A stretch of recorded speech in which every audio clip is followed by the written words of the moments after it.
Begun. Okay, welcome everybody to this 18th topic in our Future Teacher series. This one on open educational resources, open source and inclusive practice. If you know our Future Teacher project well, then you'll know that kind of encompasses all that we're about, really. All of our resources are shared as open education resources using open source tools, and we try to cover inclusive practice throughout all of the topics and all of the sessions. The page that I'm sharing the screen of now will be the page that you probably went to register. We leave the registration form in place until kind of the finish time of this webinar. It shuts off automatically, purely because people join at last minute and register at last minute. You'll then find a panel, the reflective presentations, and if you open them all or open them individually, you'll find some info about us, the host of today, and then a panel each for each of our guest speakers today. They'll be introduced shortly, and then maybe towards the end we'll come on to the what next and the kind of questions related to that. But what you'll find in this resource, and we'll put the link in the text chat, is the links to all of the other topics that we have. And on this particular page as well for OER, you'll find a resource that we created originally in the project and then updated for the second running of the topic. And then you'll find the recordings from those previous sessions as well. So there's a wealth of resources, including all the text chat and everything from those recordings. So there's a lot there that you can access in your own time after today and in the future, and also share with your colleagues. We are recording the session, and we'll be hopefully keeping to time and having some open mic chat and discussion and using the text chat and the participants panel. So if you want to open those, if you haven't got them open, you'll be able to see who's here and also contribute to the questions and discussions as we go through. Lillian, I'll stop sharing my screen and you're going to usually summarize what people most wanted to learn, yeah? Yeah, so we always ask our delegates what you like to get out of the session, and unsurprisingly, people are quite targeted this time round. Lots of people were really keen to find out more about Creative Commons, and I've added the link in the chat that Ron demonstrated and showed you. Our resource from previous years has quite a lot of information about Creative Commons, so that's a really good one to share with colleagues. Lots of people want to discuss, the current use of OER in HE and FE, and hear more about repositories and sources of good OER, and discussing the challenges of creating, adapting, and using OER and how we can overcome these, how OER can be made as inclusive and accessible as possible, including, with bilingual needs. And lots of people are here just to find out from David Graham how he is incorporating OpenStax. And there's a lot of interest in the action-focused accessibility community that Julian's going to talk about. Okay. So I think I'm going to be introducing David. David is from the University of York. He is formerly a senior nurse in cardiac intensive care at the extreme edge of stress, I would have thought, David.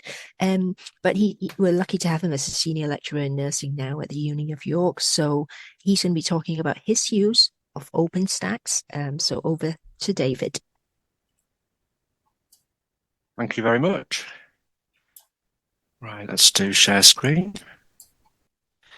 Yeah, about use of OpenStax textbooks. I'll go through what OpenStax is and how I've integrated it using Blackboard Ultra, which is University of York's learning environment. Right, so I'm a lead for biology module, year one. Students with various experience coming in to study biology from the last time they studied any biology was GCSE to graduates. We wanted to get better resources, including question banks, links to practice, and to promote active learning, more automation, etc. So we had a look around and we just settled on the use of OpenStax. We found an anatomy and physiology textbook with OpenStax. I'll tell you what OpenStax is in just a moment. But this resource includes instructor guides, PowerPoint slides, and a 28 chapter textbook, which is, pretty advanced biology and akin to the biology textbooks that we were using before. So OpenStax. OpenStax sells themselves as the world's leading publisher of open educational resources. It's run from Rice University in Houston, Texas, and they publish free textbooks, high quality, peer-reviewed textbooks, free for the user. So you can log straight onto the website now, go straight into their textbooks, and it's there. You don't have to log in or anything. As an instructor, you can request instructor access, and then you get access to loads more resources, which I will go through in the next few slides.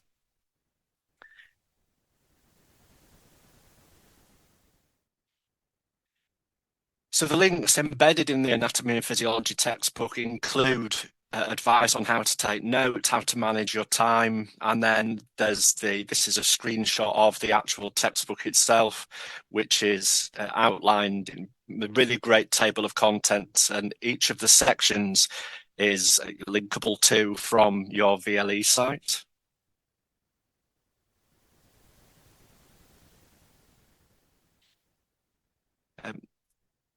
They were able to develop this course shell at OpenStax, and when you log into the instructor resources, they have this thing called a course cartridge, and as you can see on this slide, they developed course cartridges for Canvas, for Blackboard, D2L and Moodle.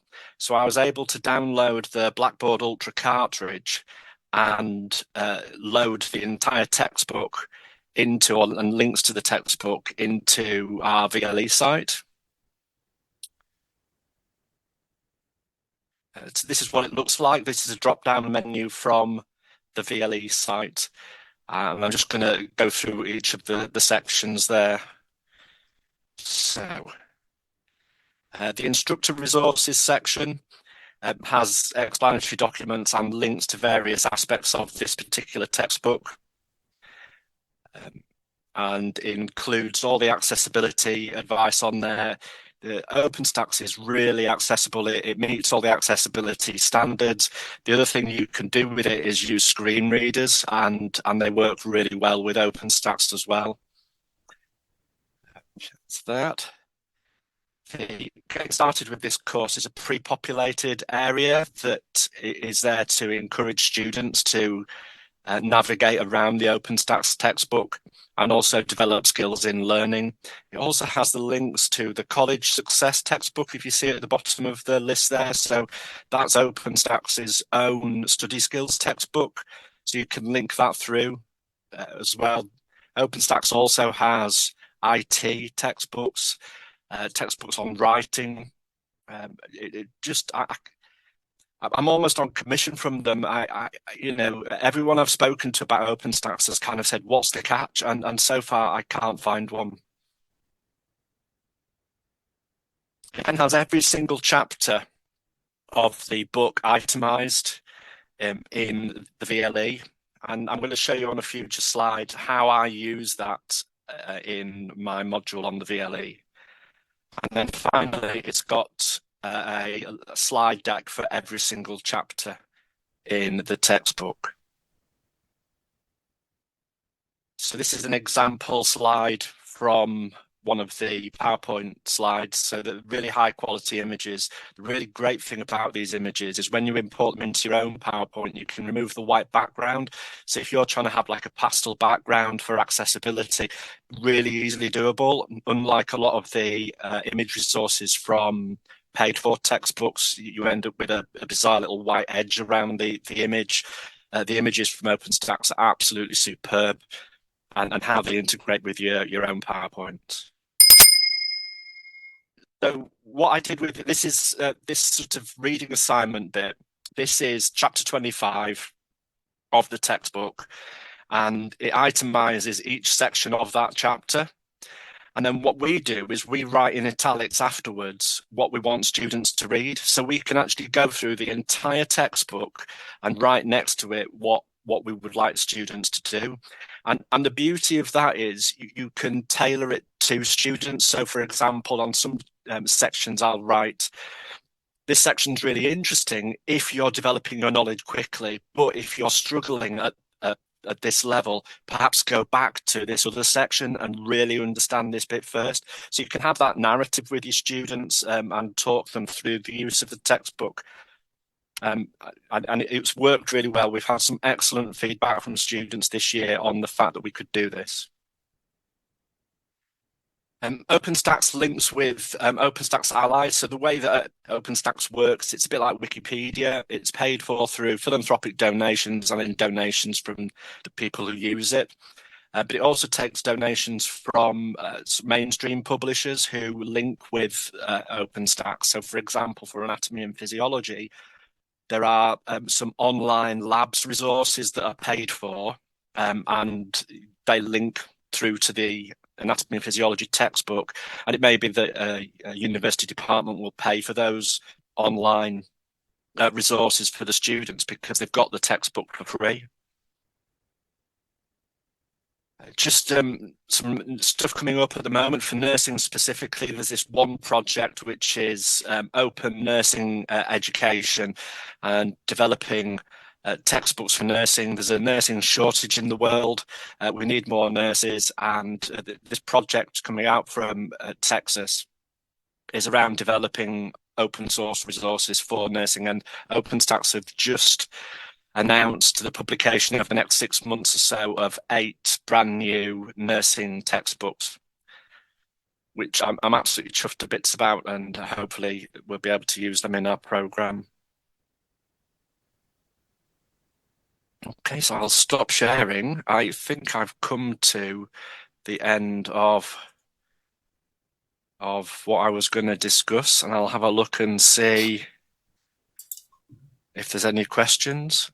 Lillian, have you ever been looking at questions? Is there any that... Yeah, well, I had one actually, because I started to look at the maths textbooks with a view to encouraging our lecturers to use them.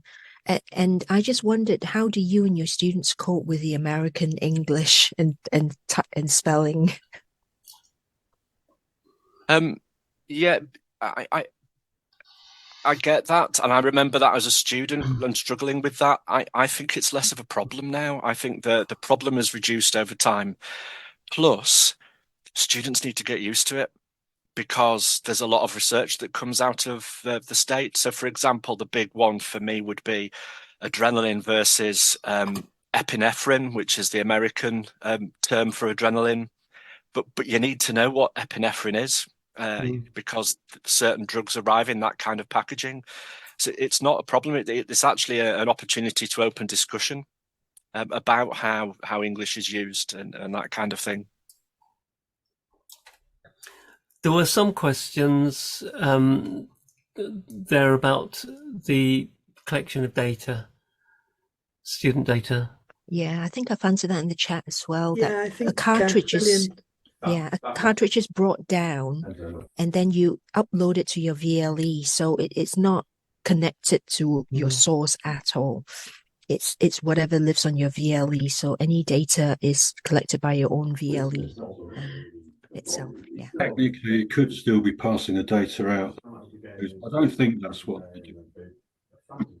But that's almost ubiquitous, isn't it? Pretty much anything, and you can be pretty sure that any commercial package will be doing lots of that. There's a question from Sean. I don't know, Sean, if you want to put your mic on about rentiership. Yeah, thank you. Sorry, I think that leads in very nicely to the discussions there.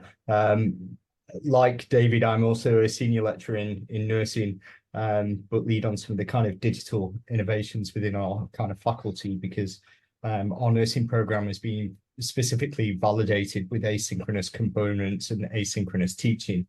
I always think that if something is offered for free, there is always some kind of fee in in another way. And I think, as Selwyn, quite rightly points out in some of his kind of seminal texts, is we often pay rentiership in other ways. So it'd be really interesting to kind of understand OpenStax a little bit more. And I can really see it as a really useful learning tool, particularly for nursing students. My only question really is that if it's embedded within the module kind of content itself, what are the views from students about using OERs as a kind of third-party resource as opposed to in-house developed educational resources developed by institutions themselves? That's great questions there. There's a few questions there. So firstly, I think the cartridge, like Lillian says, is once you've downloaded it and you attach it to your VLE, I'm not sure it can take anything back to OpenStax.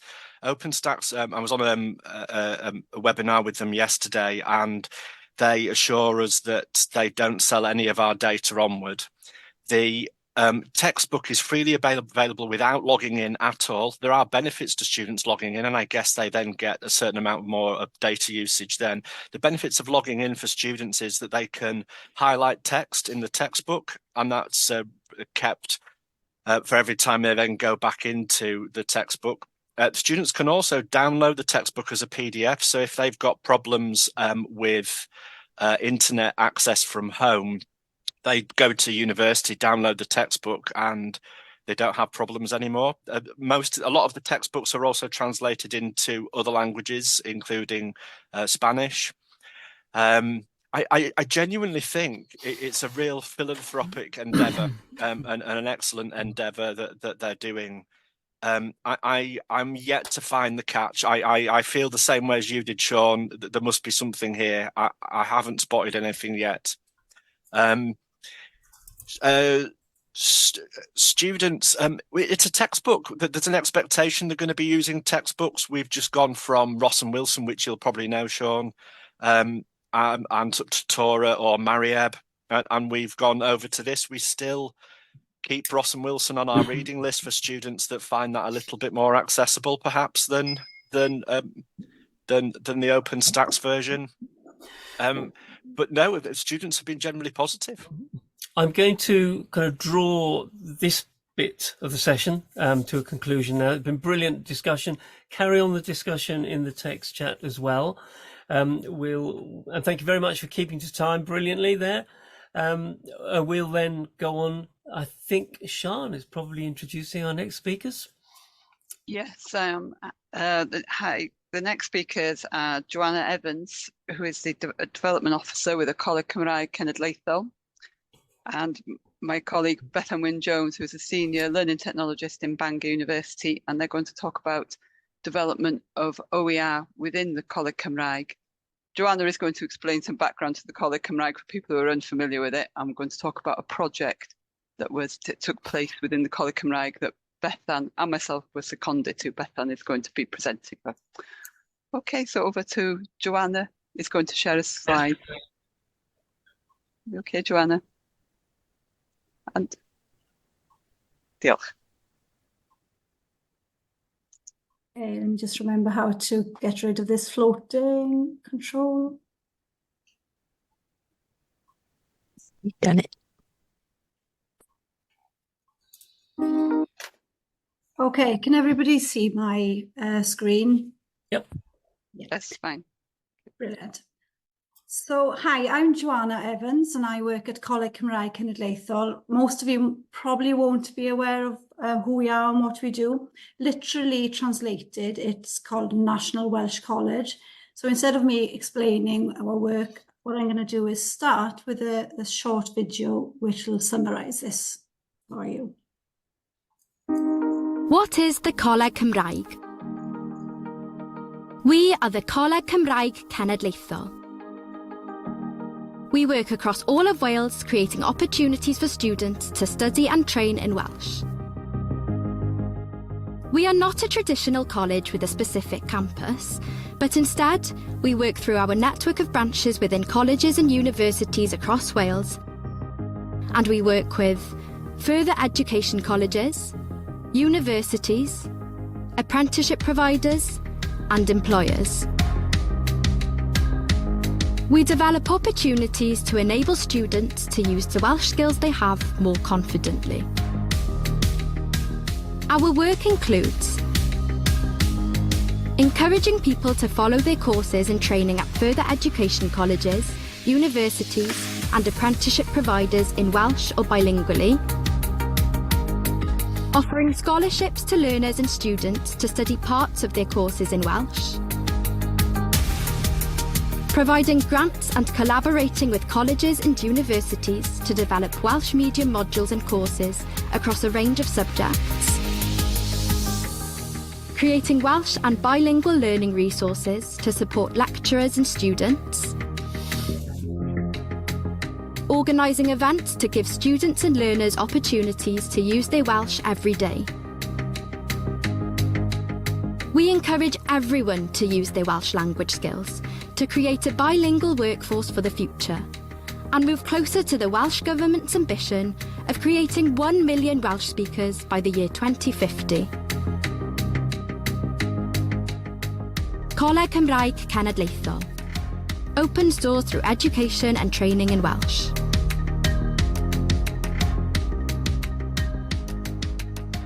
So Welsh is an official language in Wales, which means that FE colleges and universities have to provide their services bilingually. And as was explained in the video, we work with them so that they can offer students the best opportunities possible. So I'm here today just to talk about the Porth Resources website. I'll be joined about halfway through by Bethan, who's going to talk more about a specific project which resulted in a range of resources for our website.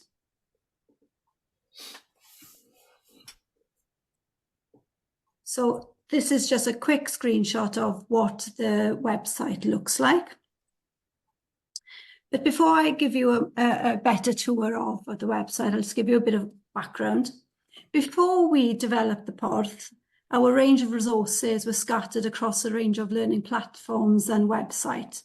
And there wasn't one easy way for lecturers and learners to look through the resources that were available for them.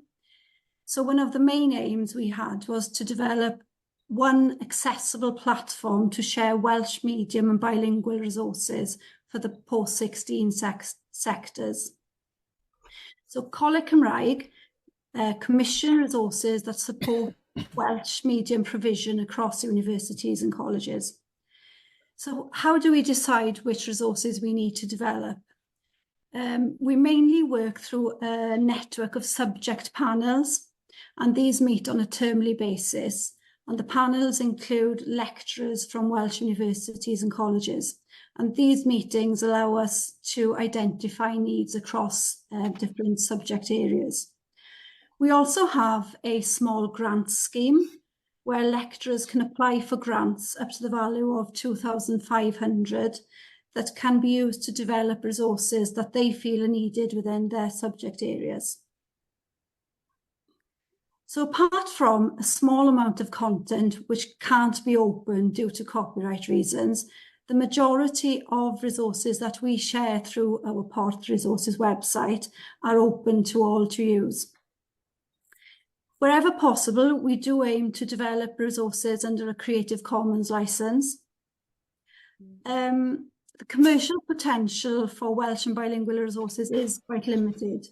And as a publicly funded body, we are committed to increasing resources to support Welsh medium delivery. So obviously, one of the main reasons for us to create a range of open access resources is the educational benefits that allow staff to use, share, repurpose content, which in turn, obviously, hopefully will enrich the experiences of students and learners across Wales. So I'm going to show you now where the website itself. I have a quick screen recording of the website. and during which I'm going to just show one of the resources that we've recently commissioned.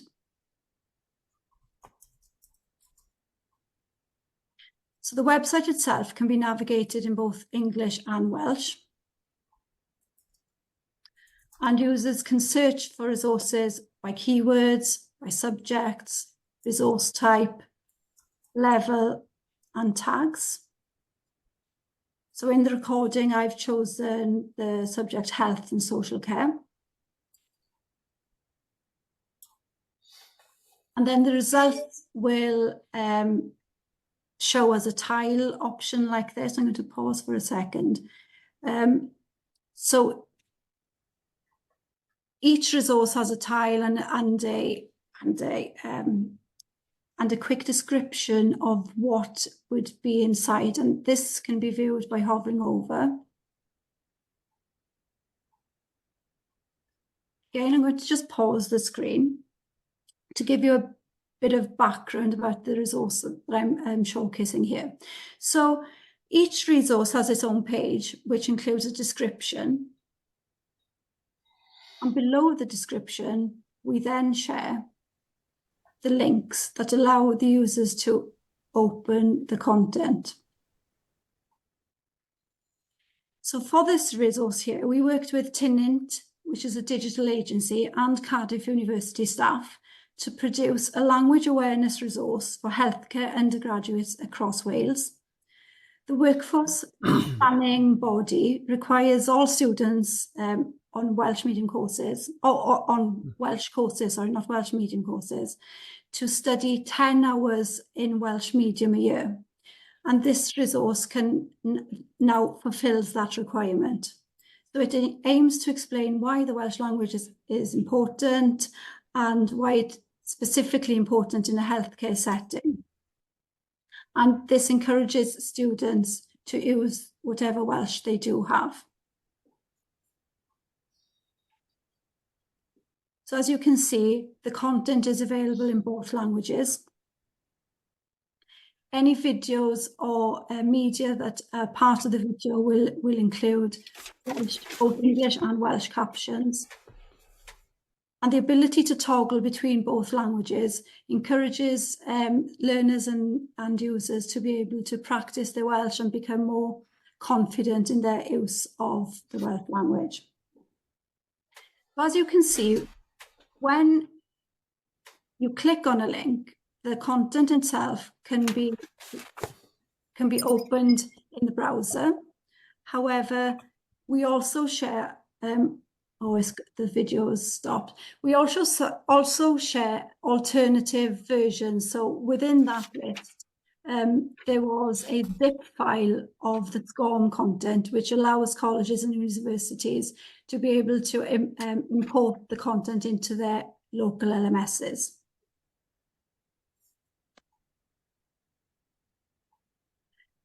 So early on, during the COVID period, the Coleg was awarded additional funding by the Higher Education Funding Council for Wales, so HEFCW, to create a range of blended learning resources for HE students who were unable to attend face-to-face learning at the time.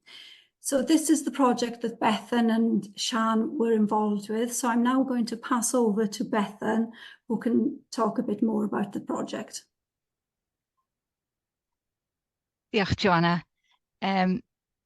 Yes, I'm Bethan Wyn-Jones from Bangor University.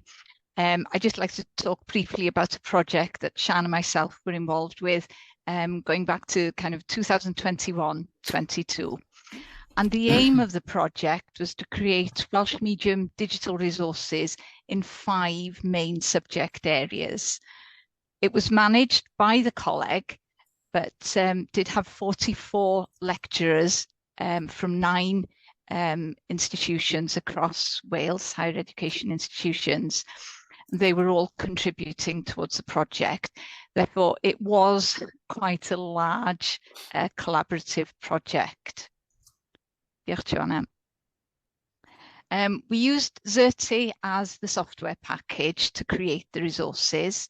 So the lecturers would create the content, And we as learning technologists then would bring the videos, text, quizzes, bibliographies, etc., bring them all together. And we're proud that we managed to publish over 80 resources in the 5 subject areas. Diolch.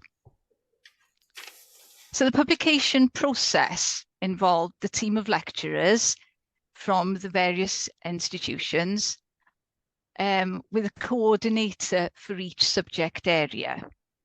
We also had terminologists and editors who were used to ensure consistency and accuracy. And then we as learning technologists provided support in issues such as recording the video clips, accessibility, and the use of PowerPoint templates, and we packaged the resources. There was a project manager, and it looks on this screen here that it was tidy, fairly straightforward workflow, but with all the people involved, it wasn't as simple as straightforward, and there was a lot of movement between the different teams of people involved. Diolch.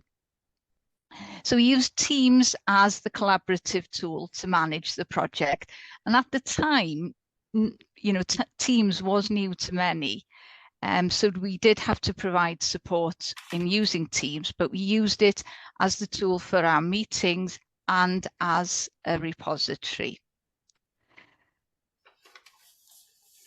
There were many benefits to the project, possibly the main one being the creation of a community of collaboration between the 9 institutions. It provided support for those lecturers who may not be as fluent who were fluent in the Welsh language, but possibly not as confident in teaching through the medium of Welsh. And many staff improved their Microsoft skills. I mentioned the use of Teams and recording using PowerPoint. And we did provide a lot of support and training in accessibility issues, things like providing alternative text to images. And hopefully we provided a simple and consistent template, which is available for future resources in other subjects. Diolch. There were a number of challenges too, must admit, and the scale of the project was one. Bringing everyone together was quite a challenge. And with regard to accessibility, we decided early on that it wasn't feasible to add captions to the videos at the time, but today we do have ASR for the Welsh language available in Panopto. So it shows how improvements in technology can make a huge difference in such a small period of time.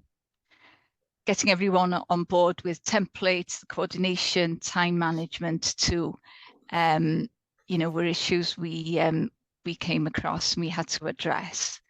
But despite the challenges, we're very proud and pleased that we managed to create over, between 80 and 90 resources, and the usage figures do show that they are being used. So I hope it's given you a brief overview of the work the Coleg Cymraeg provide with regard to OERs, and we're happy to answer any questions. Diolch yn fawr. Thank you. Thank you very much. Thank you, both of you. In terms of the timing, because we had some of the technical issues at the beginning, I'm going to move straight on now. There are questions and comments that people have put in the chat, so perhaps if you have a look at those. And what I'd like to do, I'll introduce Julian, our third speaker, in a second, and then hopefully if we can get that section done, we'll then have a little bit of time at the end where we have the open mic discussion and we can respond to any questions that haven't been already responded to in the text. So Julian Tenney has been, Julian Tenney is the godfather of the Xerte project. And so there's a nice tie in there. He could speak for the whole session on Xerte and open educational resources and the vision behind that, but he's not going to. He's going to talk instead about a project that he's been spearheading via his role at the University of Nottingham, looking at how we can stop reinventing wheels, particularly within that broad, complex and creatively exciting area of digital accessibility. So over to you, Julian. Thank you very much indeed. Now, all I can see is a black screen at the moment, which is not what I same here, yeah. This is going to practice your description skills. Do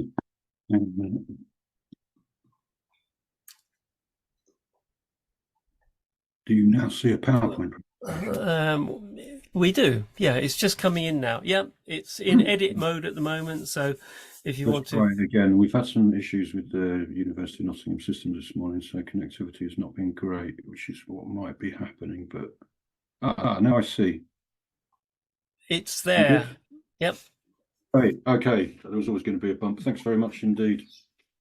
It's good to know the Mafia connections are you're mentioning this. Godfather, I'm not sure about that, but 20 years ago we began that project now, and the fact that that piece of software is still alive and well, making a difference to people, something that gives me a real pang of pride. So thanks for the plug.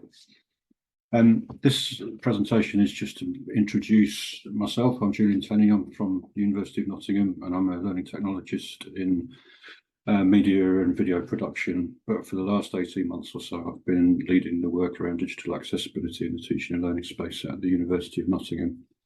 And it's to talk about some of the work that's spun out of the conference that we organised last year, and a little working group that has formed, and to introduce that group to you and to let you know kind of what we're trying to do and what we're about.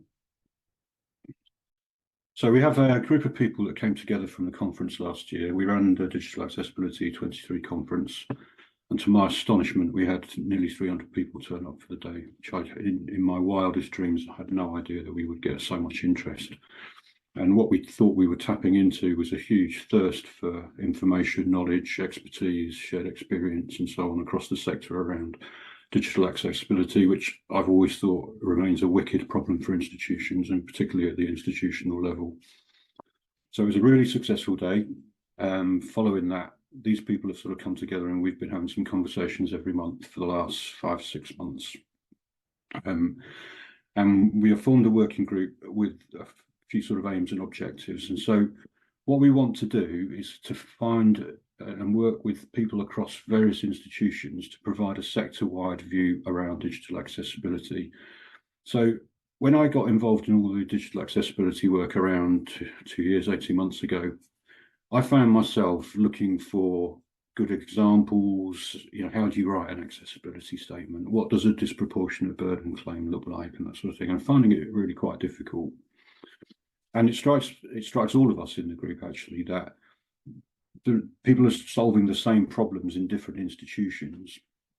And we want to surface the best practice where it exists and almost build a sort of a set of standards for how the sector wants to respond to the accessibility challenge. And the goal for that will be to give people participating in that the confidence that this is stuff that has had eyes on it, has had expertise behind it, and is something that you can rely on. And we want to build and develop community. So that's not about spinning off our own community. It's about contributing to the existing communities, the alt list, the digital resources list, and their teams and so on. So we're not trying to splinter it. It's about making a contribution to this and bringing some weight to bear on things. And we will run some online and face-to-face events. So we're already planning, there is going to be another conference on the 26th of June this year, and to have a presence online for this. And we have George Rhodes in the group, who's behind the Make Things Accessible website. So we're hoping to sort of set that up. So that's broadly what we're doing. We've written a statement of intent, which is roughly these things, to facilitate an annual conference. So we're going to do that again this year. I'll say a bit more about that in a minute. And to contribute to the existing communities. We don't want to splinter it. It's about adding some momentum to the communities that already exist. And really what it's about is trying to find authoritative guidance around all aspects of digital accessibility. So my work in the last 18 months has taken me through the whole spectrum of everything to do with accessibility, from leadership and cultural change all the way through to specific tools and technologies and, you know, detailed stuff. And where we can, where we can produce open source frameworks, tools, templates, and stuff that we can all share and use and learn from, that comes with some authority behind it and some legitimacy in terms of this is going to keep you out of trouble. These are ways of doing stuff, and it's actually that mitigation of risk for the whole sector is something that is missing in terms of bringing all of that together and finding approaches that work for every institution, and that they can lean on and say, well, yeah, but this is all coming from this community stuff, and that there is a kind of a badge for all of that. There is an opportunity to work with third parties and vendors and suppliers and to influence there, and especially if we can bring some gravity to bear on that discussion, that brings a lot of advantage compared to individual institutions trying to do that themselves, and especially if they're coming at it from a less mature point of view where they may not have procurement and those sorts of policies in place. And generally to build partnerships across the sector, but not just with intra-institution, but with all the good organisations that are supporting our efforts across digital accessibility. So I'm thinking there about Brickfield and people like AbilityNet and various others. So that's our kind of specific goals and agenda. That's what we're trying to do. Hopefully this will move on that slide. And I think a lot of it it's about that, it's a cliche, isn't it? But closing the office of wheel invention. We have people all trying to solve these problems up and down the country, working on their own without an awful lot of reference material and solid backup in terms of how do you write a sound accessibility statement? How do you produce something that you're going to be comfortable defending in court?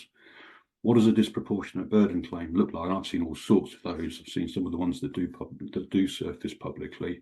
I've seen some really good ones, and I've seen some that I don't think that a court would take particularly seriously. Where can we build? Is that halfway? Yep. Okay, I probably won't take the rest of all of the time then. Where can we build frameworks around implementation and leadership, and how does an organisation go from base camp accessibility to fully mature, and what does that journey look like, and how do we provide guidance around that for the various roles and the people that are involved with different perspectives on that, from senior leaders through to faculty leadership to the leadership that exists in central services, professional services, learning technology, so on and so forth. And how do we bring some sort of policy and legal assurance to bear on all of this, so that people feel confident that what they're putting out there is going to withstand scrutiny? There are loads. We need to flesh out this whole list of things where we have interest. But some of the other examples would be, how are people approaching testing? What does that look like? What does the sound testing process look like? Are there test approaches that we can share? And where can we harness the disabled user voice and use that as advocacy for some of the change that we're trying to drive through some of our institutions?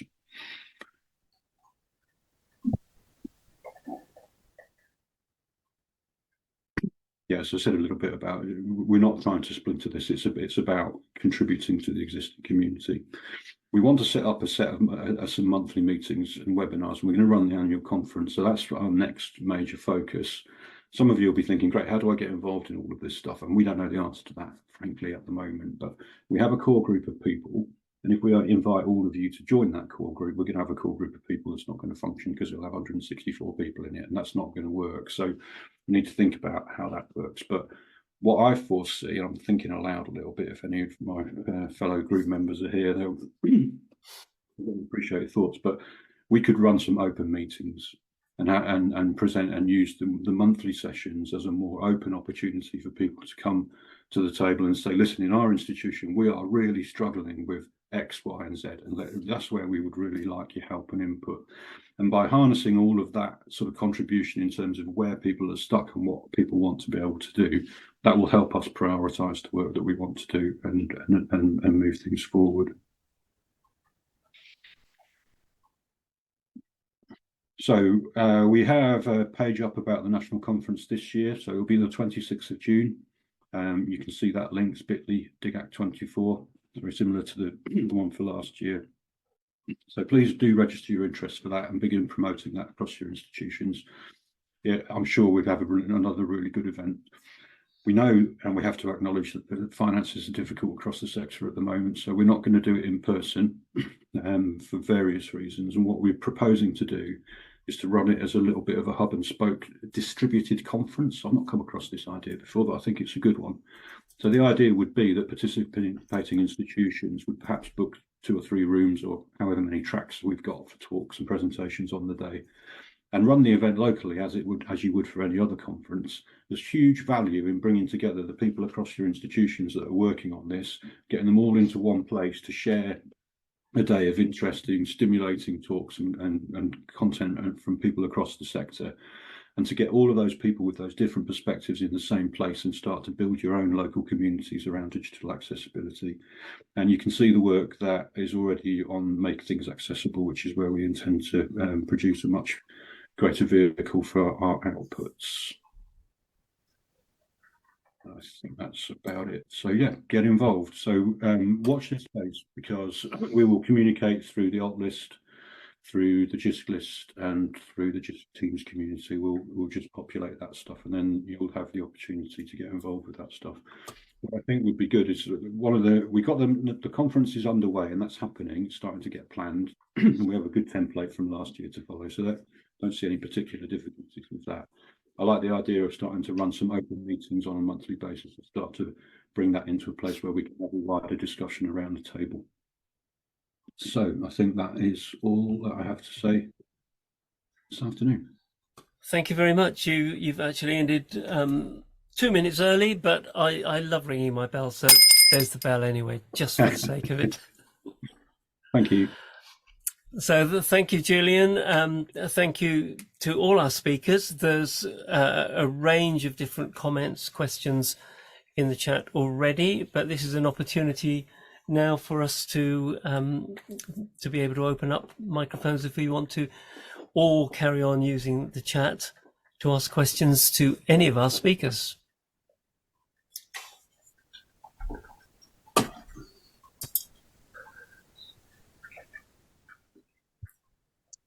I know, sorry, I know that people had submitted questions around, the challenges of creating OER, and I don't know if any of whether Joanna and Bethan have anything to say about that.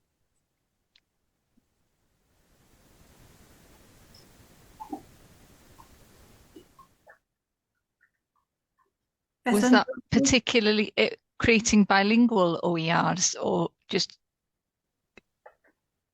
Well, it's a massive project, isn't it? It's like for most of us who haven't maybe been in that world of creating OER. Oh, yeah. Right. Yeah. I mean, we were this is going back to kind of COVID time. So it was the project was funded to create to build increase the number of Welsh medium resources, and the main challenge really was because the individuals involved were coming from various institutions, and it was trying to bring people together.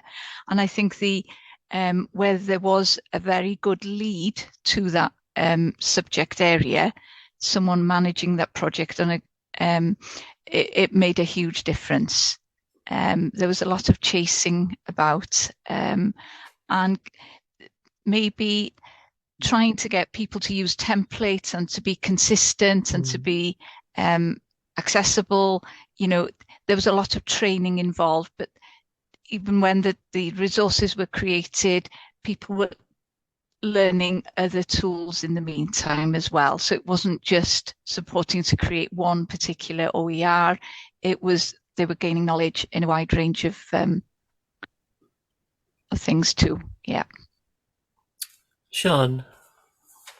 Yeah, can I come in that, because I worked on the project with Bethan and Joanna as well, and like Bethan said, we did have to do a lot of creating templates and ensuring templates, like things like PowerPoint. We gave out guidance for making the PowerPoint slides, etc., as accessible as possible. So And we've kind of, this morning, myself and Bethan met with somebody in Bangor, and we've seen how we could reap the benefits of that, because we were pulling some of the PDF materials, because we did use PDF. I know that there are various schools of thought on using PDF, created from accessible PowerPoint into our VLE. And we found that we use Ally. They got the perfect green Ally score once we pulled those PDFs in that were created in the project. And the instructors were able to then use them very usefully in Immersive Reader that works in Welsh now.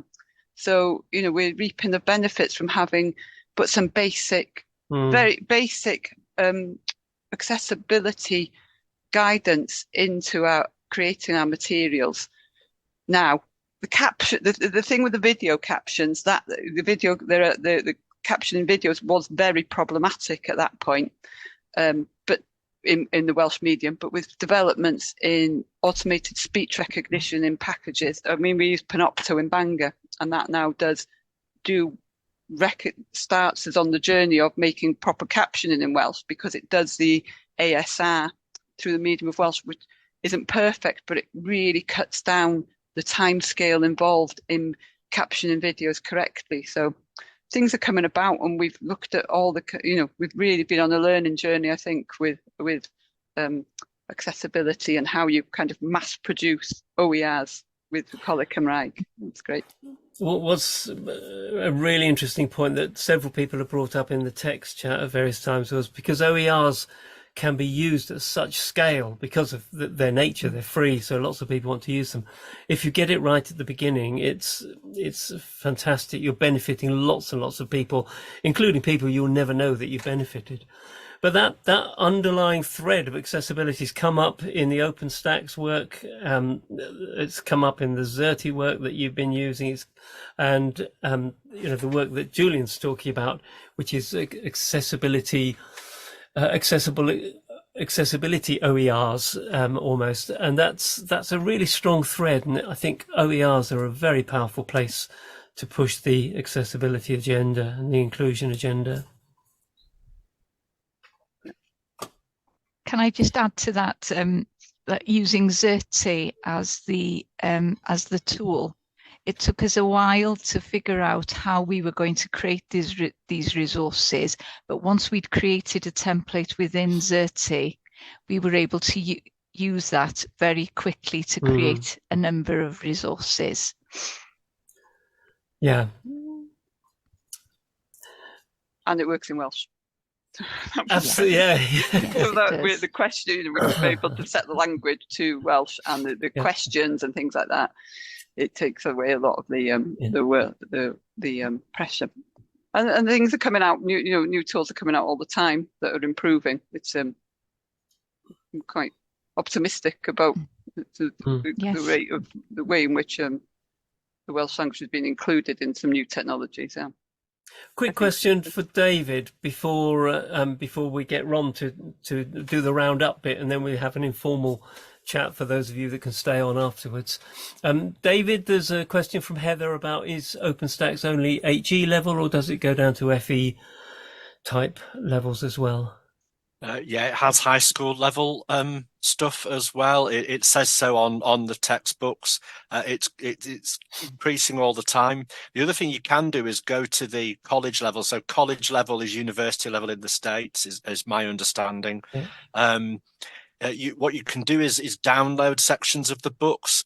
So if there's a part of a chapter that's useful for your teaching, you can get that in a Word format and use that. They're completely open with a Creative Commons license. Yeah, that's fantastic. Ron, do you want to say a little bit about what you want people to take away with, and anything about the next one? Just before we do that, Alistair, could I just there was a point raised in the chat that I wanted to come back to, and that was, I think it was Lillian that raised it, and that was about funding. Because one of the most devastating things that happens, it's happened in the UK and no doubt will happen elsewhere as well, is the loss of sort of government support to open source or open education generally. It was a message, so I don't know whether any of our presenters have any sort of feeling about that. One of the things that's clear is that actually open practice can help support accessibility, and maybe that's the buzzword, if you like, to get your funding continuing. But have you had challenges with funding and ongoing funding?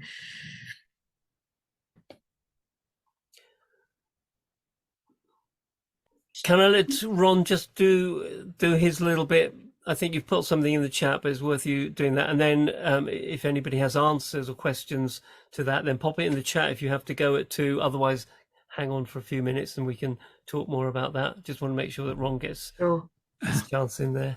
Well, as you say, it's all in the text chat anyway, but a reminder for those, particularly those new to the Future Teacher sessions, that on the resource for today, you'll find the panel with links to the presenters, the guest speakers today.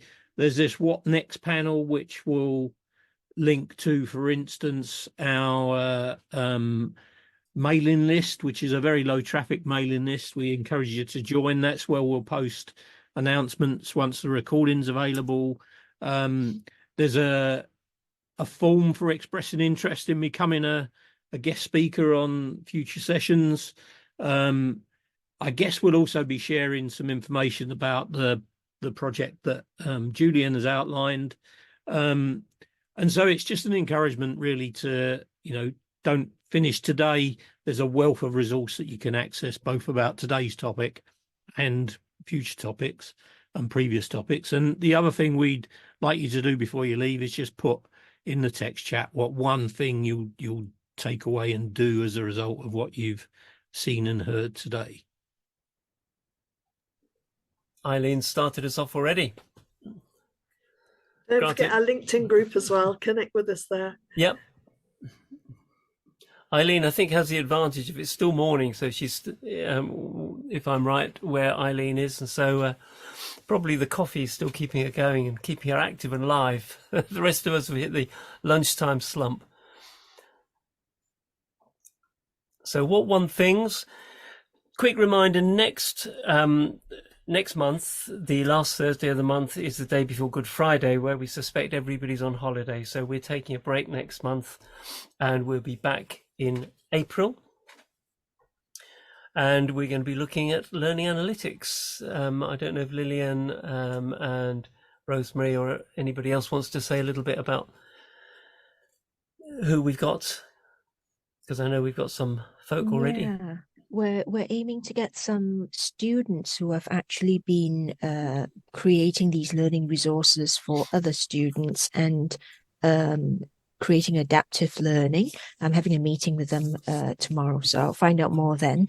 But that's quite an exciting thing where the students are actually using Xerti as an interactive tool and taking advantage of that and the learning analytics that come out from that. We have colleagues from City, University of London, who have been involved with a learning analytics project at institution level. And then, of course, we have a speaker from Open University. It's like the ultimate in terms of the size, isn't it? But how they use the analytics to help them stay, I don't know, connected with the student journey and their presence and their, so it's more than just the learning, but their travels across. Is that right, Rosemary? Have I got that right? Is Rosemary still here? Yeah, she is. I am, yes. So they are going to share with us the dashboard that they've created and how they use that to really support retention and success across that student journey.